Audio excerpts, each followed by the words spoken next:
উদযাপন কৰাৰ সিদ্ধান্ত লৈ সমগ্ৰ অসমত আজি এই দিনটো খুব গুৰুত্বপূৰ্ণ এটা দিন হিচাপে উদযাপন কৰি থকা হৈছে। তাৰ কাৰণে অসম চৰকাৰলৈ আৰু ডক্টৰ হিমন্ত বিশ্ব শৰ্মা অসমৰ মুখ্যমন্ত্ৰী ডাঙৰীয়ালৈ মোৰ ধন্যবাদ।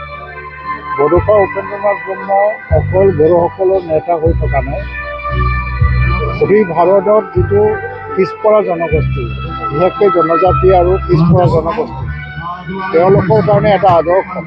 তেওঁ যেনেকৈ নিষ্পেষিত আৰু শোষিত জনগোষ্ঠীসকলৰ অধিকাৰৰ বাবে, স্বাধীনতাৰ বাবে সাংবিধানিক অধিকাৰ বিচাৰি পেলাই আন্দোলন কৰি গৈছিল, তেতিয়া সৰু সৰু জনগোষ্ঠীৰ এই আত্মবিশ্বাসো নাছিলে যে এনেকৈ যে সৰু সৰু জনগোষ্ঠীও আন্দোলন কৰিব পাৰে। কিন্তু তেখেতৰ আন্দোলনৰ এই যিটো বাট দেখুৱাই গ'ল, ইয়াৰ সফলতা দেখি আজি সৰু সৰু ঐতিহাসিক গ্ৰুপবিলাকেও আজি প্ৰেৰিত হৈ পেলাই নিজৰ অধিকাৰৰ কাৰণে ক'বলৈ আৰম্ভ কৰিছে। আৰু আজি ভাৰতবৰ্ষ ইমান এটা উদাৰ নীতি লৈছে, অসমত বিশেষকৈ প্ৰতিটো সৰু সৰু জনগোষ্ঠীকো এই ধৰণৰ অধিকাৰ দিয়াৰ কাৰণে ব্যৱস্থা কৰিছে। তাৰ কাৰণে বড়োফা উপেন্দ্ৰনাথ ব্ৰহ্ম আজি ৰাষ্ট্ৰীয় নেতা। অকল ভাৰতবৰ্ষতে নহয়, ভাৰতৰ বাহিৰতো তেখেতৰ বিষয়ে জানিবৰ কাৰণে বহুতখিনি গৱেষণা কৰি আছে। আজি অসম চৰকাৰে ডক্টৰ হিমন্ত বিশ্ব শৰ্মাক ইয়াতে আহি পেলাই 5 কোটি টকা ঘোষণা কৰিছিল। ইয়াৰ ইম্প্ৰুভমেণ্টৰ কাৰণে ইয়াৰ কাম চলি আছে। আকৌ 3 কোটি টকা দিব, আৰু মই আজি কৈ গৈছোঁ 3 কোটি টকা নিৰ্বাচনৰ পিছতে আকৌ আহিব। তাৰমানে অসম চৰকাৰে 8 কোটি টকা মুঠ ইয়াত ব্যয় কৰিব আৰু 2 কোটি টকা ব্ৰিটিছ চৰকাৰৰ কৰিব। আজিৰ দিনটো যথেষ্ট তাৎপৰ্যপূৰ্ণ। তেখেতৰ আদৰ্শক আমি সদায় জীয়াই ৰাখিব লাগে। বীৰেন্দ্ৰ মঠ ট্ৰাষ্টে তাৰ কাৰণে কাম কৰি আছে।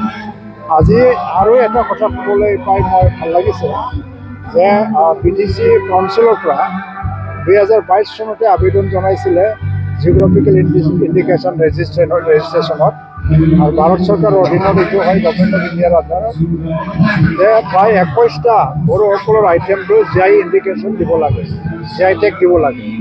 তাৰে বহুত পৰ্যায়ত হিয়াৰিং হৈ গ'ল, ষ্টাডি হৈ গ'ল, বিভিন্ন গ্ৰুপৰ লগত আলোচনা হ'ল।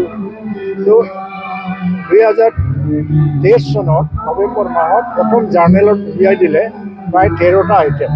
ইয়াত দখনা আছে, জোংৰা আছে, গামোচা আছে, খামচিপুন জোতা আছে আৰু খোৱা বস্তু আছে। 4 মাহৰ কাৰণে ক্লেইম এণ্ড অবজেকশ্যন, কাৰোবাৰ যদি আপত্তি আছে সেইটো সময় দিয়া হ'ল। কিন্তু অসমত কোনো গোষ্ঠীয়ে তাৰ বিৰুদ্ধে নকৰে, সেইকাৰণে 13টা আইটেম বড়োসকলৰ হ'ল। ইয়াত GI টেগ লাগি গ'ল আজি। আৰু 8টা আইটেম আছে, তাতে দ্বিতীয় পৰ্যায়ত আহিব, আৰু তাতে আৰণাই আছে 1 নম্বৰত, আৰণাইও আহি যাব।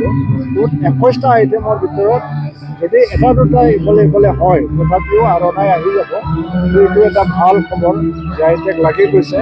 আৰু BTC চৰকাৰক তাৰ ইনিচিয়েটিভ লোৱাৰ কাৰণেও ধন্যবাদ দিছোঁ। আৰু অসম চৰকাৰৰ পৰা যেতিয়া GI টেগৰ পৰা যিখিনি প্ৰচেছ আৰম্ভ কৰিছিল, আমি যিখিনি কৰিব লাগে ষ্টেট গভৰ্ণমেণ্টৰ পৰা ক্লিয়াৰেঞ্চ দিব লাগে বা এইবিলাক আইটেমৰ এগেইনষ্টত আমাৰ কোনো মতামত নাই, এইবিলাক কামটো আমি কৰিছিলোঁ। আজি হৈ গৈছে, তাৰ কাৰণে BTC প্ৰশাসনকো মই ধন্যবাদ দিছোঁ। আৰু GI ৰেজিষ্ট্ৰেশ্যন গভৰ্ণমেণ্ট অফ ইণ্ডিয়াৰ আণ্ডাৰত